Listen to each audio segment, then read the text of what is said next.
ቆይ ግን እውነት ሄርሜላ አብርሽን የወደደችው ለገንዘብ ብቻ ነበር? ከቤቴ ውጣልኝ ካሁን በኋላ አይንን ማየት አልፈልግም ስትል የተናገረችው አስደንጋጭ ንግግር አሁን መላውን ሶሻል ሚዲያ አናውጧል። በመካከላቸው ምን ተፈጠረ? እውነተኛ ፍቅር ወይስ የገንዘብ ጥቅማጥቅሞች? ሁሉንም ሚስጥር በዚህ ቪዲዮ ነግራችኋለሁ። እስከ መጨረሻ አብራችሁን ቆዩ። ቻናሉ ሰብስክራይብ፣ ላይክ ማድረግ እንዳይረሳ። ሰላም ጤና ይስጥልኝ ውድ የቻናላችን ቤተሰቦች፣ ዛሬ በኢንተርኔት ላይ ሰደድ እሳት ሆኖ እያነጋገረ ስላለውና እጅግ በጣም አስደንጋጭ ስለሆነው የሄርሜላና የአብርሽ ጉዳይ ይዘንላችሁ መጥተናል። አዎ ሁላችንም እንደምናውቀው ሄርሜላና አብርሽ በሶሻል ሚዲያ ላይ በጣም ከሚታወቁና ብዙዎች የሚያደንቋቸው ነበሩ። ነገር ግን ሄርሜላ አብርሽን አልፈልግም፣ ካሁን በኋላ አይንን ማየት አልፈልግም ስትል በግልጽ ተናግራለች።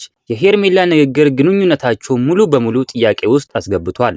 ሄርሜላ ለአብርሽ በግልጽ ምን አለችው መሰላችሁ? ከቤቴ ውጣልኝ፣ ካሁን በኋላ አልፈልግህም፣ አይንን ማየት አልፈልግም፣ ሁለተኛ እኔ ጋር እንዳትመጣ ስትል በከፍተኛ ስሜት ተናግራለች። ይህ ንግግር በሰዎች ዘንድ ትልቅ ድንጋጤን ፈጥሯል። ለመሆኑ ይህ ሁሉ ጩኸትና ሰደድ ከየት መጣ? ሄርሜላ ለምንድነው እንደዚህ ልትለው የቻለችው የሚለውን አብረን እናያለን። ቪዲዮ ላይክ እያደረጋችሁ እስከ መጨረሻው ተከታተሉኝ። ይህ የሄርሜላ ንግግር ይፋ ከሆነ በኋላ በሶሻል ሚዲያ ላይ ያሉ ሰዎች ሁለት ቦታ ተከፍለዋል። ብዙዎች የሚሉት ምንድነው? ሄርሜላ አብርሽን ፍጹም አትወደውም ነበር፣ የፈለገችው ጥቅሙንና ገንዘቡን ብቻ ነው እያሉ ይገኛሉ። ገንዘቡን ወስዳበት ሲጨርስ ሁሉም ነገር ተቀያየረ ሲሉም ተናግረዋል ማለት ነው። ስለዚህ ሄርሜላ አብርሽን አትወደውም ሲሉም በግልጽ ተናግረዋል ማለት ነው። እስኪ እናንተ ምን ትላላችሁ? ሄርሜላ እውነት አብርሽን የገንዘብ ጥቅም ፈልጋ ነው ወይስ ፍቅር ፈልጋ ነው ትላላችሁ? ሀሳብ አስተያየታችሁን ኮሜንት ላይ አስቀምጡልኝ። የሁላችሁንም ኮሜንት አንብበን መልስ እንሰጥበታለን። እስኪ ነገሩን በጥልቅ እንመርምረው። በአንድ ግንኙነት ውስጥ ስድብና ከቤት ውጣልኝ የሚለው ቃላት ደረጃ ላይ ለመድረስ ነገሮች በጣም መበላሸት አለባቸው። ሄርሜላ አይንን ማየት አልፈልግም ማለቷ በውስጧ የነበረውን ጥላቻ ወይም መማረር እና እሱም አሁን ከሩታ ጋር በመሆኑ እሷ በጣም ደንግጣለች ማለት ነው። እሱ ካሁን በኋላ ይተወኛል በማለት ከቤቴ ውጣልኝ አልፈልግም ስትለው በድንጋጤ ተናግራለች። አንዳንዶች እንደሚሉት ግንኙነታቸው ገና ከመጀመሩ ጀምሮ እሷ ገንዘቡን ፈልጋ ነው እሱ ጋር የሆነችው ሲሉም ተናግረዋል ማለት ነው። እንግዲህ እናንተ ሀሳብ አስተያየታችሁን ኮሜንት ላይ ያስቀምጡልን። አብርሽ ለሄርሜላ ያደረገላት ነገሮች እና የሰጣት ቦታ የሚያውቁ ሰዎች ደግሞ አብርሽ አይገባውም ነበር፣ በጣም ተበድሏል እያሉ እየተናገሩ ይገኛሉ። እንግዲህ በጣም ነው ይሄ ነገር የሚያሳፍረው ማለት ነው። ሄርሜላ አብርሽን እንደዚህ አድርገዋለች። አብረን እንሆናለን ብላ ከሩታ ጋር ካለያየችው በኋላ እሷ ግን ይሄንን ድርጊት በማድረግ አልፈልግህም ብላ ልቡን አቁስላለች ማለት ነው። እናንተ እስኪ ምን ትላላችሁ? በጣም ነው የሚደብረው ማለት ነው። በፊት ከሩታ ጋር በፍቅር በሰላም ነበር የሚኖሩት። ነገር ግን እሷ አሁን ላይ አልፈልግህም ከቤት ውጣልኝ ስትለውም ተናግራለች ማለት ነው። በዚህ ጉዳይ ላይ እንግዲህ ሩታም በጣም ደስ ብሏታል። እኔን ትቶ ለምን ሄደ? ይሄው ተዋረደ፣ የኔ አምላክ አዋረደው ስትልም ተናግራለች ማለት ነው። በቀደም ኤፍሬም አስታርቋቸው ነበር፣ አንድ ላይ ሆኖ ነበር ከሩታ ጋር ማለት ነው። ግን እሱ ደግሞ ተመልሶ ወደ ሄርሜላ ሄዶ ነበር።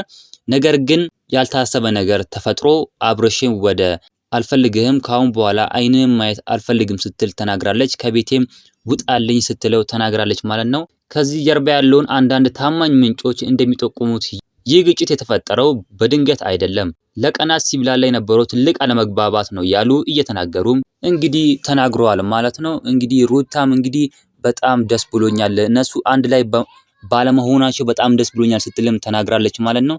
ያው ሩታ እውነት አላት፣ አንድ ላይ ልጅ አላቸው፣ ልጃቸውን አንድ ላይ እያሳደጉም ይገኛሉ ማለት ነው። ነገር ግን እሷ ሄርሜላ በመሃላቸው ገብታ በመሃላቸው ግጭትን ፈጥራ አብርሽና ሩታን ካለያየች በኋላ አሁን ደግሞ አልፈልግህም አለችው ማለት ነው። እንግዲህ ሄርሜላ ገንዘብ ፈልጋ ነው እያሉም እየተናገሩ ይገኛሉ በጣም ብዙ ሰዎች። ለዚህ ነው አሁን የተወችው፣ ገንዘቡን ወስዳበት ዝና አግኝታበት ነው አሁን ዞር በልልኝ ያለችው፣ እቤቴም እንዳትመጣ ያለችውም ሲሉ ተናግሯል ማለት ነው። እንግዲህ በፊት ራሱ ተናግሯል የሄርሜላ የቀድሞ ባል ማለት ነው። እሷ ገንዘብ ፈላጊ ናት፣ እሷ ሀብት ፈላጊ ናት፣ የኔን ገንዘብ ራሱ ጨርሳ ወደ አብርሽ ሄዳለች እንጂ የሱን ፍቅር የሱን እድገት አትፈልግም። እሷ የምፈልገው የሱን ገንዘብ ብቻ ነው። እኔም ገንዘብ ሲኖረኝ በፊት ከኔ ጋር ሆና አሁን ደግሞ ገንዘብ ሲያልቅብኝ ወደ አብርሽ ሄዳለች ሲልም ተናግሯል።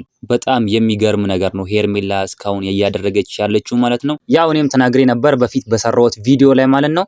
እሷ ምንም አትወደውም፣ እሷም የፈለገችው ብር ነው፣ እሱ የፈለገችው ዝና ነው ብዬ ተናግሬ ነበር። ያ ብዙዎቻችሁን ኮሜንት ላይ ትክክል እያላችሁኝ ነበር። ሄርሜላ የምትፈልገው ገንዘብ ነው፣ ሄርሜላ የምትፈልገው ሀብት ነው፣ ሄርሜላ የምትፈልገው ዝና ነው እንጂ አብርሽን አፈለግም ስልም ተናግሬ ነበር። ያው እኔ ብዙ ጊዜ የምናገረው ነገር ትክክል ነው የሚሆነው ማለት ነው። እኔ እነሱ ያሉበትን አንግል አይቼ ነው የምናገረው ማለት ነው። በጣም እንግዲህ የሚያሳፍር ነገር ነው ሄርሜላ ያደረገችው ማለት ነው። ይሄን ሁሉ ነገር ከአብርሽ ጋር አድርጋ ማለት ነው። አሁን ደግሞ አልፈልግም ማለት በጣም የሚደብር ነገር ነው። እሷ ግን ከሩታ ጋር አላይታው ከሩታ ጋር አቃይማው እሷ አሁን አልፈልግም ብላ አብርሽ በባዶ ሜዳ መሃል ላይ ቀርቷል ማለት ነው። እስኪ እናንተ ምን ትላላችሁ? በጣም የሚያሳፍርና በጣም የሚደብር ነገር ነው ያደረገችው ሄርሜላ ማለት ነው። በጣም በቃ ይደብራል። እውነት ለመናገር ከሆነ እንግዲህ የአብርሽ አባት ጋሼም በዚህ ጉዳይ ላይ ተናግሮ ነበር። ሄርሜላ አትሆንህም፣ ሄርሜላን ተዋት ሲሉት ምንም በቃ አብርሽ አይሰማም። በቃ ሁሉ ጊዜ አብርሽ አይሰማም። እኛ የምንነግረውን ነገር አባቱ እናቱ የሚነግሩት ወንድሙ የሚመክሩን ነገር ምንም በቃ እሱ ምንም ነገር አይሰማም ማለት ነው። ሁሉ ጊዜ ሄርሜላ ወደዚህ ሁን ስትለው ወደዚህ ይሆናል፣ ወደዛ ሁን ስትለው ወደዛ ይሆናል።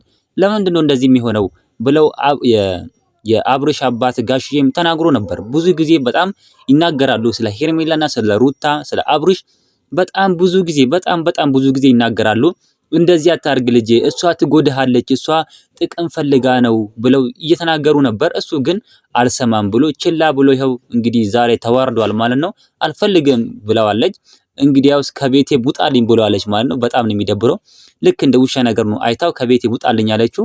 ግን እንደዚህ አይደረግም። እውነት ለመናገር ከሆነ እንግዲህ አብርሽም እንግዲህ በጣም ያው ተጸጽቷል ማለት ነው። ወደ ሩታ ይመለስ እንላለን። ያው ከሩታ ጋር መሆን አለበት። ልጃቸውንም ማሳደግ አለባቸው። በቃ ልጃቸውን አንድ ላይ ሆነው ማሳደግ አለባቸው። ልጃቸውን አንድ ላይ መንከባከብ አለባቸው እንጂ ከሩታ ጋር ከሄርሜላ ጋር ሆኖ እንደዚህ አይነት ግጭት ውስጥ መግባት የለበትም እንላለን። ያው እሱ ወንድማችን ነው፣ ያሳዝነናል። ያው ዛሬም ከሩታ ጋር ቢለያይም በጣም የሚያሳዝነን ወንድማችን ነው። ያው እሱ ብዙ ምንም አያውቅም፣ በቃ ምንም አያውቅም። እውነት ለመናገር በጣም ጅል ነው ማለት ነው። እሷ ሄርሜላ ናት በጣም መጥፎ፣ በቃ ብዙ ነገር የምታደርግበት በጣም ብዙ ነገር የምታስብበት እንጂ አብርሽ ምንም ይሄን ያክል ያደርጋል ብለን የምናስበው ነገር የለም። ወንድሙ ኤፍሬምም ስለ ሄርሜላ በጣም ብዙ ነገር ነግሮን ነበር። እሷ አትሆንህም፣ እሷ የምትፈልገው ገንዘብህን፣ ሀብትን ነው፣ ዝናህን ነው እንጂ ያንተን ፍቅር አፈልግም ብሎ ይነግሮ ነበር። በጣም ብዙ ጊዜ በቃ ነግሮታል፣ በጣም ብዙ ጊዜ መክሮታል። እሱ ግን ምንም በቃ እንደዚህ መስማት አልፈልግም ማለት ነው። እንደዚህ በጣም በቃ ስለ ወንድሙ ምክር አልሰማም ብሎ እንግዲህ አሁን ባለበት ደረጃ ላይ ሆኖ ይሄው ተዋርዷል ማለት ነው። ሰራሱ ሰርባው አባወራዋለች ከቤቱ ማለት ነው። እስኪ እናንተ ማሰብ አስተያየታችሁን ኮሜንት ላይ ያስቀምጡልን። እስኪ አንዴ ልመርቃችሁ። ከሀገር ውጭ ያላችሁ በሰላም በጤና ወደ ሀገራችሁ ይመለሳችሁ፣ ሀገር ውስጥ ያላችሁ በሰላም በጤና ያኑራችሁ እንላለን። ቪዲዮውን ላይክ፣ ቻናሉን ሰብስክራይብ ማድረግ እንዳትረሱ። በሌላ ቪዲዮ እስከምንገናኝ በያላችሁበት የዓለም ዳርቻ ሰላማችሁ ብዝት ይበልልኝ። ደህና ሁኑልኝ።